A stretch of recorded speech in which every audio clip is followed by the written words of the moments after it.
Good morning children. आज हम लेकर आए हैं वाक्य के कुछ और भेद।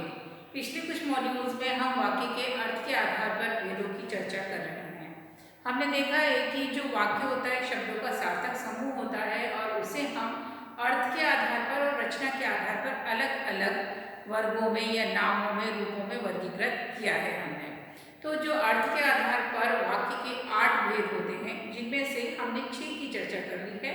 आज हम पढ़ने जा रहे हैं वाक्य का 7वां और 8वां यानी कि अंतिम भेद। तो ये भेद हैं आज्ञावाचक और विस्मयवाचक वाक्य की।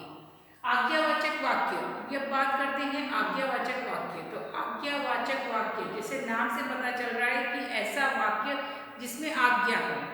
आज्ञा का मतलब ऑर्डर, जिसमें आप किसी को कुछ करने के लिए ऑर्डर दे कि तुम ऐसा काम करो, रवि वहां जाओ, अनुराग यहाँ खड़े हो। तो जहाँ पर आप ऑर्डर दे रहे हो, ये तो वो एक बात के लिए आज्ञावाचक है। तो क्या केवल आज्ञावाचक में आज्ञा ही दी जाती है? नहीं, आज्ञावाचक वाक्य में वाक्य होते हैं जिनमें आज्ञा हो, आदेश कोई हुक्म किसी चीज का, जो हमने कहा आज्ञा का ही समानार्थी।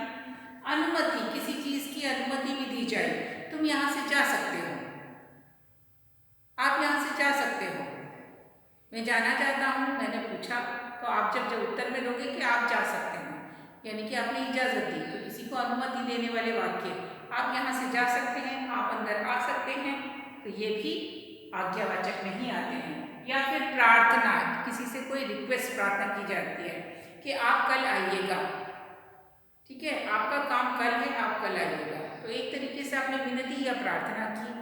तो आज्ञावाचक वाक्य में कहते आज्ञा है, लेकिन इसमें केवल आज्ञा या आदेश ना होकर उसमें विनती और अनुमति को भी जोड़ा गया है। जब हम किसी से किसी चीज की अनुमति या इजाजत किसी को देते हैं तो भी वो आज्ञावाचक वाक्य कहलाता है, और अगर हम किसी से किसी चीज की विनती करते हैं, प्रार्थना करते हैं, तो भी आज्ञावाचक होता है। जैसे हमने कहा आप यहाँ से चले जाओ, ये मेरी ऑर्डर है, ये मेरा आदेश है कि आप यहाँ से चले जाओ, ठीक। फिर अगर मैं कहूँ आप यहाँ, आप अंदर आ जाइए, तो मैंने अनुमति दी यानी इजाजत दी, तो अनुमति भी इसी में आएगा। फिर हमने कहा कि आप कल आइएगा, जैसे यहाँ दिया आप कल आइएगा, तो ये मतलब आपका काम कल है, आप कल हो पाएगा, तो आप कल आइएगा, ये मेरी विनती है। तो प्रार्थना, तो इस प्रकार आज्ञावाचक में केवल आज्ञा नहीं होकर, आदेश ना होकर अनुमति और प्रार्थना को भी जोड़ा गया है। तो जहाँ पर अनुमति, आज्ञा या प्रार्थना दर्शाए जाए और बात की जाए उसकी, तो वो वाक्य कहलाते हैं आज्ञावाचक वाक्य। अब बात करते हैं विस्मयवाचक, यानी कि विस्मयवाचक वाक्य कौन से होते हैं? ऐसे वाक्य जिसमें किसी तरीके का विस्मय हो। विस्मय कब होता है? आश्चर्य, या तो आप बहुत ज्यादा खुश होते हो यानी कि हर्ष, बहुत ज्यादा दुखी होते हो तब यानी कि शोक, बहुत ज्यादा डर जाते हो यानी कि भय, या बहुत ज्यादा किसी चीज से घृणा, गंदगी से दूर होते हो तो घृणा का भाव। तो जो भाव आपके होते हैं तो वो कौन कौन से हुए? विस्मय, हर्ष, शोक, भय और घृणा। विस्मय यानी हैरानी, हर्ष यानी खुशी, शोक मतलब दुख, और भय यानी डर, और घृणा यानी कि किसी चीज से दूर जो आपको गंदा लग रहा हो। तो जब ऐसे भाव किसी वाक्य में दर्शित हो रहे हो तो विस्मय बोधक या विस्मयवाचक वाक्य होता है। और इसकी पहचान का सबसे बड़ा उदाहरण होता है कि इसमें विस्मय सूचक चिन्ह लगाया जाता है। जिस प्रकार प्रश्न सूचक वाक्यों में आप प्रश्न सूचक चिन्ह अंत में लगाते हो, वैसे ही विस्मयवाचक वाक्यों में वाक्य के जो शब्द के बीच में वो सेंटेंस में विस्मय सूचक चिन्ह लगाया जाता है।